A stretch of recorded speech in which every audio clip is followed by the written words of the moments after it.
Hello and welcome to the Oswald Show. Today is a really awesome day. We're going to be talking about software development, how to become a software developer in 2020. And this is one of my favorite topics because that's my profession actually.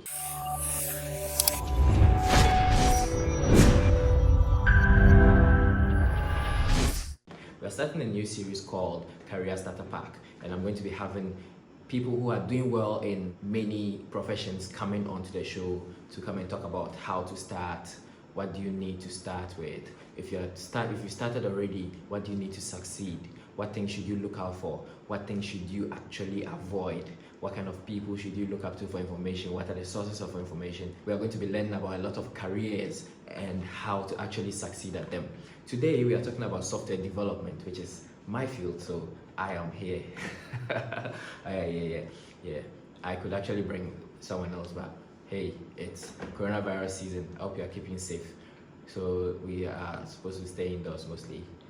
So I'm here. So for the Career Starter Pack series, whatever profession that you want to start with, we are going to be doing photography. We're going to be doing how to become a chartered accountant, how to become a tax accountant, how to become a lawyer, how to become a doctor, and all of that. I'm going to be having so many people on here talking to us about their professions and telling us things, answering questions about what is true and what isn't on it. So stay tuned. There's a lot of information going to come on this channel, and it's going to be really helpful for you to be able to advise other people, for you to be able to help other people who want to enter into these professions. So today we are talking about software development. If you like this video, subscribe to this channel. There has never been a better time to be a software developer in history. I promise you, like, this is the best time. This is the opportune time. This is, in Ghana we say this is the cocoa season for software developers. Why? Because everybody is on a digitalization drive. COVID-19, the coronavirus, has opened our minds and has driven us to push for digital transformation. So we have all kinds of businesses, every kind of businesses thinking, look, if I can't reach my people physically, like in a lockdown situation, how do I still communicate with them? How do I still hear from them? Everybody's asking, how do I hear from my customers? How do I connect with them? How do I sell to them? How do I do business? How do I get my content to them, even without talking to them, having them physically present? So software development answers all of these questions. The digitalization drive is moving. Everybody is going online. Everybody is saying, I need to go online. And people should have done this a long time ago. But, you know, there's a lot of cost involved in going digital. That means you are changing your operations from physical operations and investing money into digital stuff. And everybody's always worried, what if people don't buy? How many people are actually on the internet and all of that? But COVID-19 has said, hey, everybody, into the digitalization season right now. So what does that mean? That means for software developers, this is the best time. Like, this is our cocoa season. Everybody needs a website. Everybody needs social media page. Everybody needs digital ads marketing, digital content. Everybody needs some form of contact application, order management systems, and look, there are all kinds of things that everybody needs, and everybody's trying to go online. So now people are thinking online first, physical later. And that's why this is the best time to be a software developer. And you can make a lot of money as a software developer. Actually, I can't mention any specific figures pertaining to myself for security reasons, but it's very well paying. When you are valuable to a business, you are paid well. And in this season, everybody is saying, look, we need to digitalize. That means, who is becoming the most important people? Technology business. If you are looking to start an IT business, this is the best time. Just go for it. Like, don't wait for anybody, just go out there and start. I'm going to show you how you can become a software developer. It's not going to take you long. It should take you just about 3 months to master a programming language and certain systems, and you're gone. You can go out there, start building all kinds of things and changing the world, solving problems and making money. Who doesn't like that? Surely not me. So when I said I was going to do this video, I asked people to send me questions on Twitter, and someone asked, do you need is it necessary to have a computer science degree to become a software developer?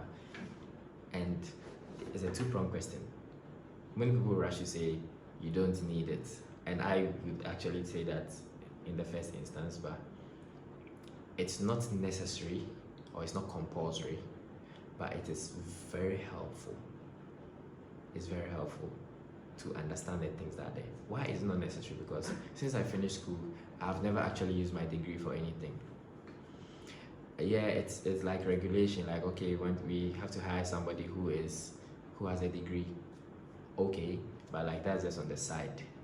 Like most of the conversation is about your experience, what you know, talking about your skills and all that, what you're bringing on board to the team. That's mostly that's what you talk about.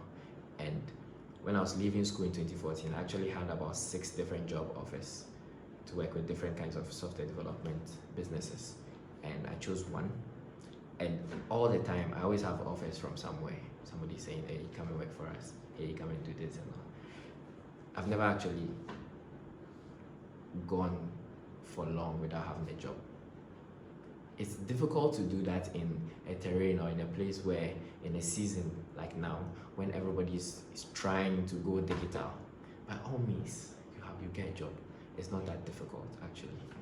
Anyway, if you know how to present yourself well, if you know how to present your skills in the way that the person wants to hire you, wants to hear. So what will I say? Is it necessary to have a computer science degree? No, it's not compulsory. Even major corporations like Google, Microsoft and co, they sent out information that they no longer have a requirement for people to have degrees before they work with them for most of their roles, or is it all of them? I'll probably post it on there. You can check it online. Most people don't care about your degree. Why? Because when you go to get a degree in computer science, I did French, I did accounting, I did entrepreneurship, so many things that you learn which are not actually your technical skills. That's not what you're going to be using in your day-to-day work over there. So there are so many things that you can just learn and build up your skill set without having to go through a 4-year education where you go on breaks for 3 months and all that. Sometimes it's a waste of time. And these days, most people who are coming to the industry don't even go for degrees. So I said it's not compulsory. Why? But it's helpful. It's helpful because when you do a computer science degree, you learn about algorithms, data structures, you learn about software development life cycles.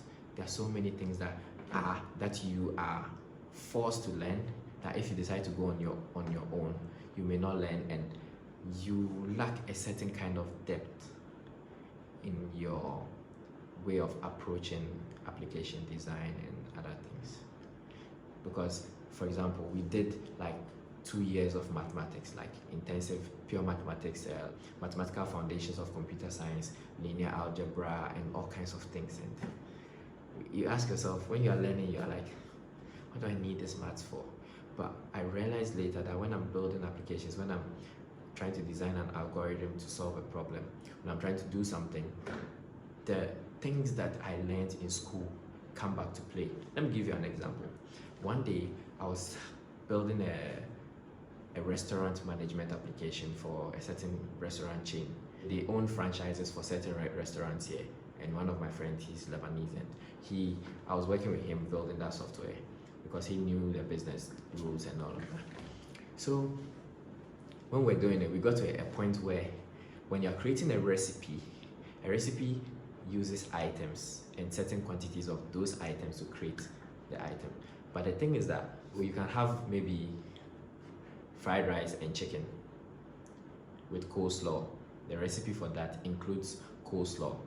Now, coleslaw includes vegetables, includes salad creams and all of that.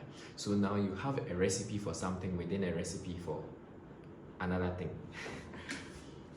And when you are building it, you have to create a layered framework because these things can be unlimited, because maybe your salad cream contains something maybe at your restaurant. So you need to build it in a way that it's layered.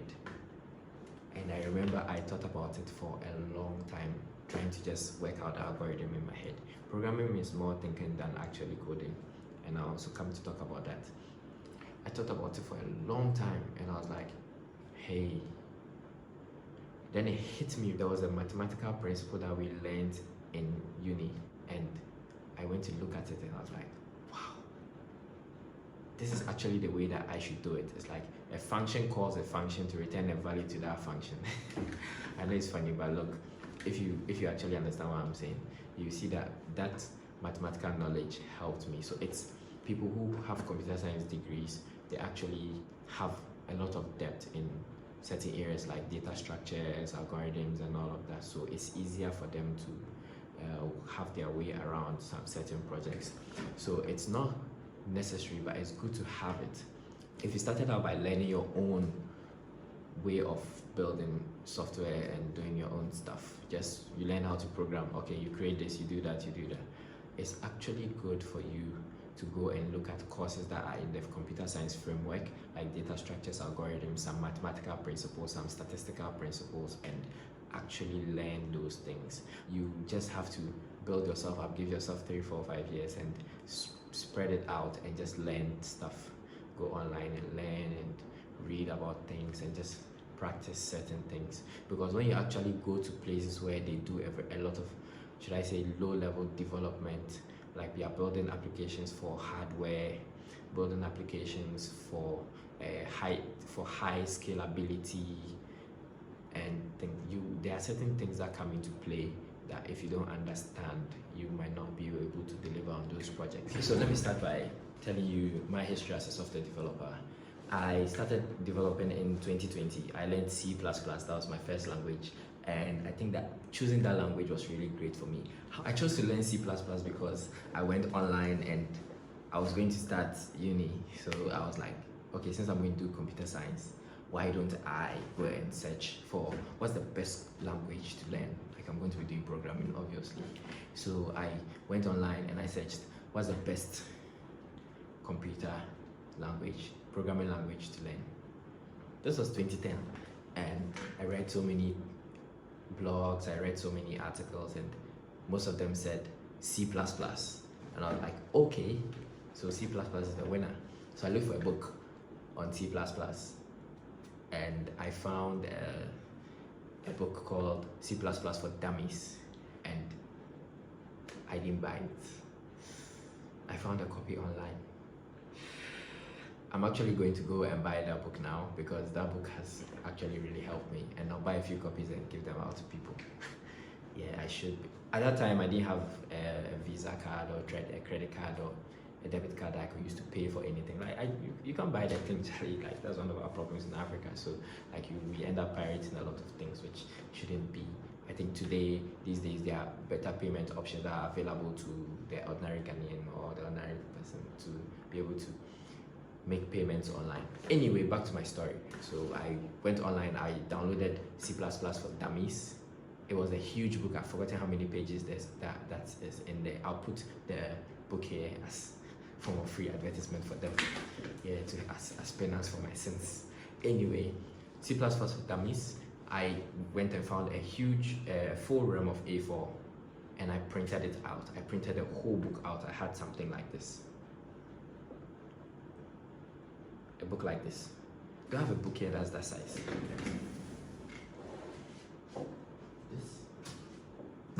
This is probably too big, but yeah. Oh, yes. I carried it. I went home. I opened the book. It said download Dev C++, Bloodshed Dev C++. I was like, what's Bloodshed? So I downloaded the IDE and I started writing my code. I created a addition application, temperature conversion application, and I was like, this is interesting. So I started doing my own stuff. Okay, what can I convert? When I receive the data, I can change stuff. So in 2010, I learned C++. In November 2010, I started learning Visual Basic. From Visual Basic, I learned PHP. I started web development in 2011, 2012. Actually, from 2010, I started building a shop management system with Visual Basic. Visual Basic shop management system, warehouse, storage, and all that. I built a point of sale. I built a biometric attendance system. I started integrating with all kinds of devices and things. 2011, 2012, started building websites, web pages, web applications. I online admission system for my school. I did online assignment submission systems in 2012. 2013, I started building Android applications, mobile apps. I was just building anything that I could get my hands on, or anything that anybody said they wanted an application for. I was like, hey, I'll do it for you. And I just built it. I did mobile Android development, did Java, C#, just adding to my stack of languages. Actually, when I was in school, we had this business where we would create software and go and sell. So we built systems for hospitals. I did a fully paperless hospital management system in 2012. Yeah, fully paperless. Like from the doctor to dispensary and all of that. It was a very interesting journey for me. So I finished uni in 2014, and then I went to do mobile payments, financial services development. So I was working in a business. We built a whole payment system, web applications, mobile terminal applications. That was when I did a lot of C programming and built web applications with ASP.NET, MVC, backends, web APIs, all of that. In my full-time employment, I've actually been in the financial services space. So did all kinds of integrations, mobile airtime purchases with businesses, and it was great. Then I went on to work for an e-commerce company, all kinds of this business directory services and all that. Now I'm in banking. I'm in the banking industry. I work for a bank in Ghana, and I build applications, technology development, solutions architecture, and all of that. So it's been 10 years since I started building software. I've learned all kinds of things. Like I learned most of these things myself. We did a lot of application development in school, in uni, but I actually knew the programming languages before we were taught the software development, architecture, and most of those things. I actually knew those things before we were taught in class. So going to class and all that was a breeze for me. When we started doing Visual Basic, C#, Java, and all those things in class, I was like, okay, yeah, I already know this anyway. So I was just kind of just reliving it. And that's the good thing about software development. You can actually teach yourself everything. I mean, you'll be learning from the great masters, Google and Stack Overflow and Co. But you can actually teach yourself anything that you need to know. The world is so huge, like the internet, all the resources on the internet. I'm going to show you some of the places that you can get really cool stuff to learn. What are the perks of being a software developer? One, you are in a respected profession. I always say that we should have a World Software Developers Day. Can you imagine? You're actually watching me on YouTube right now. YouTube was built by software developers, and if it wasn't for them, you wouldn't have this medium of entertainment, education, and all of that. If you're using a phone right now, there's software on there. There are people building mobile apps for everyone to enjoy. Like, can you believe it? Think about it. Your televisions, in your kitchen, like your fridges, all of them are using software now. Like there's so many things. Wherever you turn, there's something that a software developer has built for you, has put into you. Like software developers are literally facilitating the lives of people and their business and everything else that we are doing. Communication has changed, everything has changed. How we enjoy entertainment has changed. In this COVID-19 time, like people are still having fun socializing on online platforms, Facebook, Twitter, Instagram, and all of that. Hey, there should be a World Software Developers Day, I promise you. And I'm going to actually advocate for that. I'm going to get a t-shirt printed and say World Software Developers Day. And if you want one, just comment and then I'll see how I can get one to you. Software developers make a lot of money. Yeah. If you're a software developer, you shouldn't be considered a poor person. Yeah, like at all. It's very difficult unless you're lazy and you're just not working, or you're not trying to build yourself up and put yourself out there. But as a software developer, you can earn up to even $200,000 a year. Now in Ghana, maybe in Africa, it's probably not that much because of the businesses here and their sizes. But in Ghana, if you're watching this from Ghana, where I am, you can earn anything from up to 20,000 Ghana cedis, which should be about $4,000 or $5,000 a month, every month. So like that's how far you can go if you are working for like a huge company, you have share options and all of that, you're making way more than that. An average person should be earning like 5,000 to 6,000 Ghana cedis a month, maybe mid-level. It's possible for you to earn that if you have the skills to be a mid-level developer. It's possible to actually earn like $1,000 a month. You probably should be earning that, and you just need to restructure a few things. And if you want to know, I'm going to be doing another video on how to earn 6 figures as a software developer in Ghana. Yeah, and I'm sure you can translate that to a lot of places, because it has to do with all the other things aside the technical skills that you need to do to put yourself in those positions to earn big. It's not just about your technical skill. So that's another reason you probably will earn a decent amount of money, if not a lot. You get to solve problems, you get to change the world. Now we can send money to people in all kinds of places because of technology, because of software.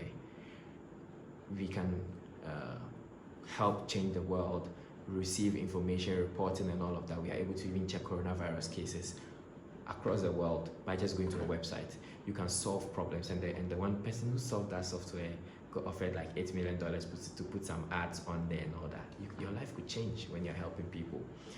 I started as a software developer because I wanted to help people. I wanted to solve problems. I wanted to create solutions, and that was one of my motivating factors.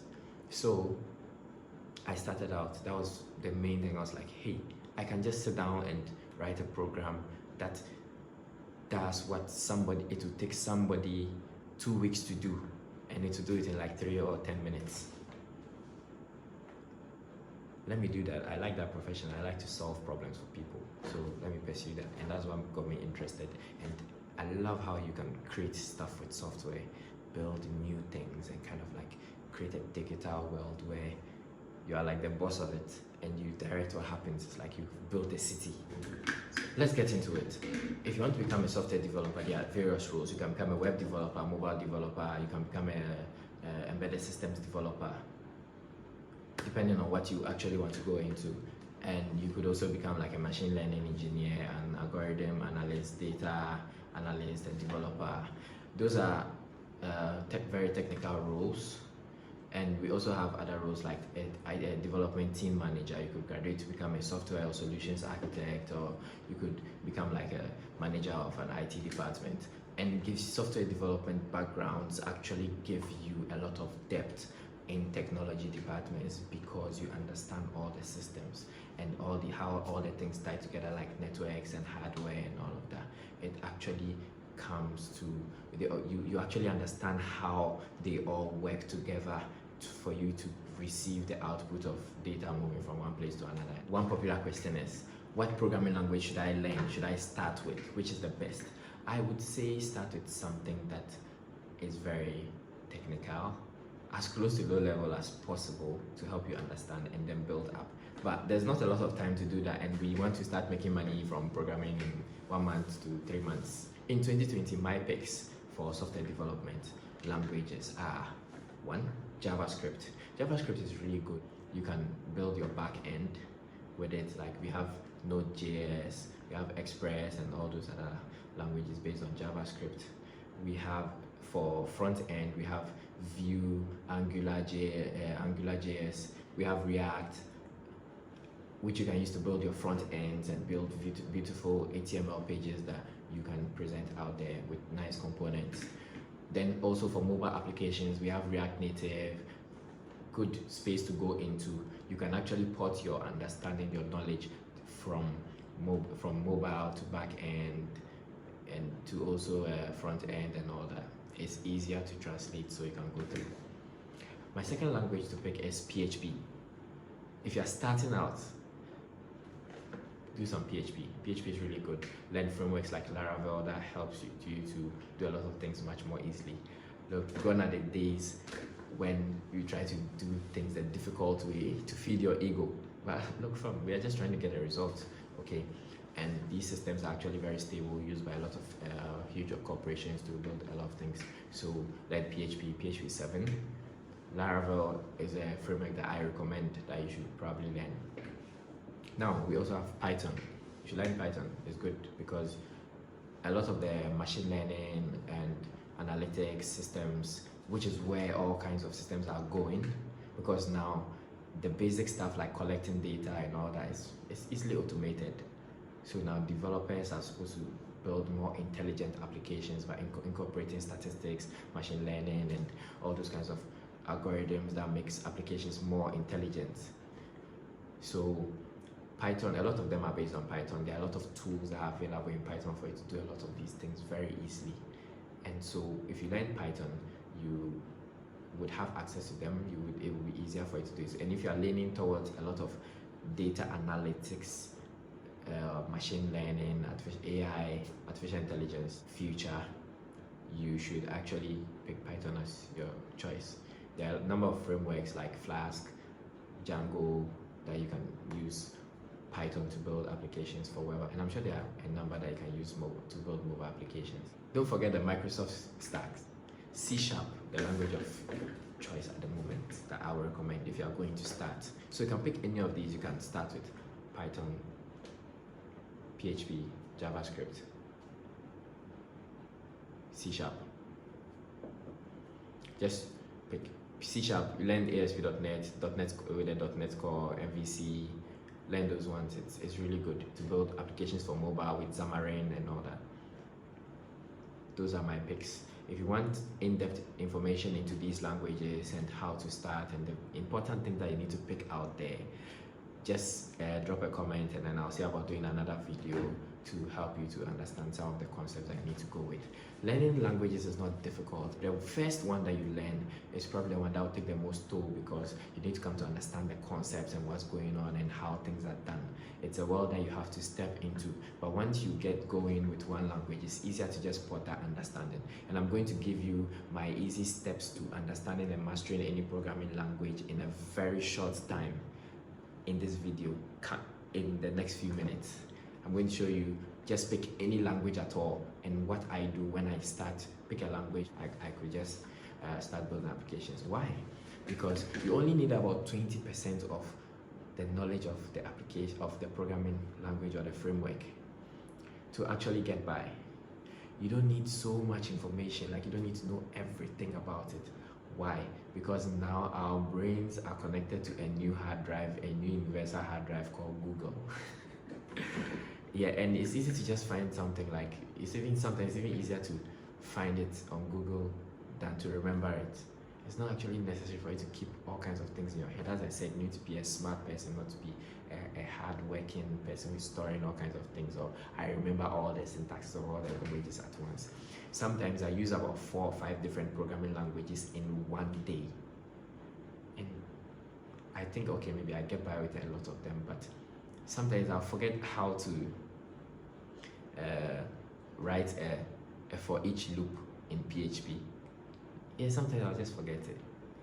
I know it, I've done it so many times, but you just forget it because like there are so many things that you're doing. I just go on Google and within 2 seconds I just, oh okay, oh yeah, it's part. Then I come back and I continue and I'm done. And I'm going to show you my easy steps to mastering in programming language in the next few minutes. For database systems, my recommendations are SQL Server, MySQL, Oracle. You should actually it's easy to learn database. Like you can learn it while you're learning PHP. When you're learning PHP, you just choose, okay, I want to use a MySQL database, I want to use an SQL Server database, and you just work with it. The next time you're doing another thing, you can just try to do something with one database type, and then you just change it. It's easy to actually learn how to use the databases. All you have to do is just start a project and choose to use that database as your one for educational purposes. Maybe when you are going to production, you can decide to change it. Now, because of ORMs and a lot of things, you can easily switch your database systems. Learn NoSQL databases systems like MongoDB and co. You can look at Firebase and that kind of storage structure to be able to store data, because a lot of systems are not following the SQL structure anymore. And as I said, you only need to learn about 20 or 30% of the language itself to work with, and when you learn that, the rest is achieved through practice and years of practice. or months of practice. Or so you just learn, okay, in this application, the syntax is this is how you create data and all that. I'm about to show you my easy step plan to mastering any programming language. 6 steps to mastering any programming language. What I do when I pick a new programming language and say I want to learn how to use it, it's very easy. First thing is you need to understand the project structure. First, you say, okay, so if I'm learning, let's say, if I'm learning PHP, Laravel, or Django, or I'm learning Node.js or Express, the first thing I ask is, how do you create a project? How do you set up your environment? So that's project setup. How do I create a new project when I want to start? What's the folder structure? Because a lot of these, the folder structure is generated for you by the engines. So what's the folder structure? Where do I put my controllers? Where do I put my models? Where do I put my other codes? Where do I handle my database stuff? Where do I put application settings? That's step 1, project setup and initialization. How to start a project with the application. So I go on Google and I'm like, how to create this project. Yeah, that's first thing. Like sometimes I don't even go through a lot of that. I just how to create this, how to do this and this. That's all. The second thing is, how do I receive input from a user, or how do I create a form or present the options to the user to choose their options? So that's creating a form, like maybe a sign-up form, a login form, asking someone to fill in information for like a record that you save to a database and all that. How do you collect data that you operate upon? That's the second thing. So if your chosen language is Python, okay, so how do you create a form in Python or Django for users to fill their forms and send it back to you? Number 3, performing operations on the data. If you're building a calculator, when you receive the data, the input from the user, now how do I add the data? How do I subtract? How do I perform calculations on the data? I go and learn all those operations for the language and the way they are written, the syntaxes for them. That's step 3. Step 4, how do you save data to a database? How do I save data to a database? Step 4, which is very important, because now you need to be able to persist your data. You need to be able to keep your data in a place where you can come back and pick it up. You don't want to log into Facebook and then they say, who are you? Like, they need to save your data somewhere. So for every language, most applications that you'll be building, most projects that you'll be doing will involve you persisting the data somewhere, how to store data. So how to store data to a database with that language, and how to retrieve the data from the database with that language. That's one of the things that focus. That's step 4, yeah, step 4. Step 5, how to send and receive data over a network. So let's say your server is sitting somewhere online, or you need to call an API, a Google API, maybe Google Maps API or something in that language. How do you make a network call to go out and receive data and come back? When you have that, you move. Number 6, how do I bundle my application and deploy? Like, how do I package it and send it to somebody to use it, or to put it online for people to use it? Most projects that you are doing would involve these things, and everything else that you need to know, you can learn them on your way. You can learn them as you go along and when you need them. So I just set about Googling these 6 things, and as I move on, when I get there, I want to save the data to a database. I search how to save data to this database, and I just look at it. And how do you learn? Where do you get the information from? Google, or as some people say, Google. I lived in Sierra Leone for 1 year, and over there we say Google. So when you say Google, no one understands what you're saying, bruv. You have to say Google. Yeah, so it's actually very normal in other places. I think it's a word. So you Google it or you Google it. You Google it. Google. Look, there are 3 websites that I feel like I owe tuition fees to: Google, Stack Overflow, and YouTube. Oh my god, that's where I learned almost everything I know. About 80% of things I know, where I learned from these 3 places, to be honest. Yeah, most of my life, especially from high school. Google, the internet. The internet has everything, and I love Google because it's a very simple website. Just come there. There's a box. Everybody knows that when you see a box, you're supposed to type into it. Yeah. So you just type what you want. What did you come here for? Type it there. shows you all kinds of things that you need and actually structures them in such a way that you get what is most helpful or what they consider most helpful first. You don't have to search through too much garbage to get what you need. So Google, YouTube videos, like right now you're watching this on YouTube. Stack Overflow is a good question and answer site where a lot of people have posed questions. Look, pro tip, Google your errors. Google everything. Google. Look, sometimes don't think too much. Just Google, bruv. You're not the first person to try to do what you're trying to do with that application. Just Google. Somebody has tried it. Somebody has probably got your error before and someone helped them to solve it, or they solved it on their own. The answer is out there. Just go and Google. I am actually at that point where I do not pride myself in knowing anything in my head. So when I go to places or something, I go for an interview and they ask, do you know this? I say, if I don't know it genuinely, I'll be like, I don't know it, but I can know it by tomorrow. Do you know this programming language? I'll like, okay, I don't know it, but I can know it by next week. Is that fine? Yeah, I can be comfortable enough to build any kind of application with it by next week, or to take on any project with it by next week. And it's actually that easy to learn after you just go past the first 1 or 2 languages. It's actually easy because the concepts are the same. As I said, the 6 steps: collecting data, making calls over a network, data structures are similar. You don't even have to learn too much. So you just learn as you go along. And the secret is that you only need about 30% of the working language in your mind. Like, you just need to understand about 30% of it in your mind, and then you just move on. The rest comes with practice, and that's the difference. People learn programming, they're like, this is difficult, I couldn't get a hang of it. But look, there's only one price to pay to be a software developer, and I promise you that one thing is that you need to sit down and work.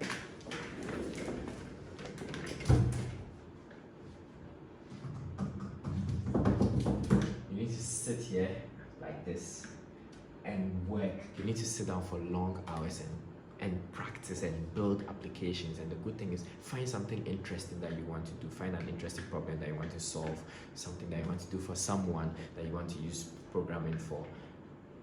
And that's one of the things, that's actually the main thing that's going to help you to succeed in this business. When you finish learning these things, one of the things that would increase your value or increase your perception and understanding of the way things are done is to learn about certain methodologies of development. You learn Scrum, learn DevOps. Very important. Scrum is good because it helps you to work in line with the customer and deliver solutions. DevOps ensures quality, reliability, reusability of your systems and how they interact, or your application, how it interacts with infrastructure and all of that. In these things, you learn about collaboration with teams, because when you want to do a lot of great things, you need to work with other people. You need to collaborate easily. How do you build the same application with other people? Learn about version control, source control, and all that. How to use Git. Very important thing for you to know. As I said, if you want details on these things, just comment, and then I'll do a video for these smaller principles or things. Should I say bigger, because they're huge. I'll do a video on these topics, that you want to know about, and so you can actually learn and know how to go about it and why it's important for your business. After you learn the languages, now you can develop applications, but there's a vast field of dimensions in the digital space that you can go into. You can go into web development, building websites, building web applications for businesses, for people to solve problems and all that. You can go into building mobile applications, like phone apps, game. You can go into game development, games, virtual reality, augmented reality. You can go into any of these spaces. Those are actual places that are going to reap a lot of investment in the near future. You can go into machine learning, data analytics, and you can go into machine learning, deep learning, artificial intelligence generally. That is one major area that you know that your employability is really high and guaranteed and assured. IoT is connecting everything. It's like, hey, your television, your phone is connected to your phone, your car, your house, your work, your doors, your gates, your everything, security cameras, everything is talking to each other. Your house is smart, so like your air conditioner, your lights, they help you to save on electricity and all of that. They communicate, security, like look, everything is being connected. So IoT is a good place to go into. You can learn how to program embedded systems, like how to, and then your light to go off, and then clap for it to come back. All this stuff. Or like, you know that at 11 p.m. every device in your this should go off and then come back on at 4 a.m. That's fine. Yeah, it helps you to save on electricity. You can use motion detection systems to send you alerts when people enter into your territory and all that. It's a very interesting field that I feel like a lot of people can get into, like in the maker space, to build stuff here. So choose a place, specialize. If you want to know various areas of IT and what they mean, and if you want in-depth explanations of this, put a comment below and I would actually help you to understand. If you're a business person, you're trying to move to IT because you like IT, you want to join the team, you can take certain courses like product owner, certified product owner in the Scrum framework. You can go into project management, you can go into different, there are a number of fields that you can go into: IT operations, service delivery, and all that, where you're not actually doing technical stuff if you're not trying to become a software developer. Look, it's so vast and so huge. As I said, all businesses are taking the things that we do physically and putting them online. For example, if you had somebody who was to teach in the past or explain things, you have to go to a place and everybody has to come there physically. Now we have taken that classroom framework and we have brought it to YouTube. We have put it on different kinds of e-learning systems, and so everything is being changed into its digital representation, and that's why there are so many roles in this. Just think of anything in the physical is going to be put into the digital. So now to wrap this up, let's talk about what you do after you've gained your skills. There are two roads that you can choose to go on. You can get a job, become an employee, work somewhere, different work schedules. You can work remotely, which I highly recommend because it's good for you to learn the working with a team. You have access to infrastructure that you wouldn't normally have access to, and you have the chance to be sponsored in your education to learn like new things, to take new courses, and the whole directions of things. You get to build real world applications. It's good to work somewhere, have a full-time job. That's totally fine. And software developers work around the clock mostly because our job is our hobby, or work is our hobby. So we find ourselves coming home to work after work. Like, this is my home setup. So I go to work and I work. When I come home, I work. Yeah. So if you want to actually go into employment, get a job, become an employee and all that, and join teams, you should work on your interview skills, because no matter how good you are, unless people have heard of you or based on your experience just speaking for you, when you are competing for a spot or a role in an organization, especially in certain competitive organizations, you need to be able to sell your skills. Yeah, nobody would know that you know things just by looking at your face or just looking at your CV. There's a way in which you need to present the things. Learn about CVs, learn about business, and also work on your networks. Get in touch with people in different kinds of corporations and places that you would like to work. That's very important if you want to go on that route. The second route is the freelancer route, which is really good because, like, hey, you wake up in the morning and you do what you want to do. You work for who you want to work for. You get a contract to build a mobile app for someone. You get a contract to build a website for someone. You just do that and you're fine. You live, you sleep. Hey, you say, hey, today I don't want to work. Nobody is going to be on your back. You can't really do that when you are working as an employee. So you live a very free life. But I would actually advise that you get a job, and you kind of combine these two things. And if you want to become a full-time freelancer, go for it. It's fine. It's good.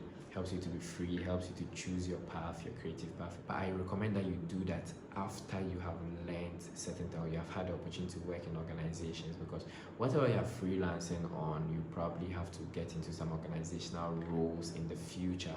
For example, if you build an app that blows up, then you have to form a kind of legal framework around the app. For like an organization, you have to work with people, then start thinking about human resources and all that. So when you work in an organization, it helps you to actually appreciate a lot of these things, and you kind of just learn them subconsciously.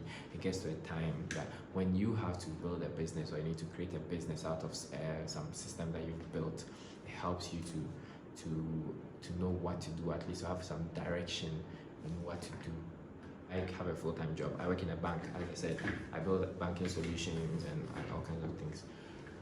But I also freelance. So I build mobile apps for things where there's no conflict of interest, obviously. Mobile applications, websites, and all kinds of things. I do systems architecture, solutions architecture, consultancies, and all that. Yeah. And I also have an IT business, actually registered company that I work with. So as I said, it's not just about freelancing. You need to have a framework for doing your things and working with other people and financial transactions and everything. You need to understand the legalities and all that. So that's it.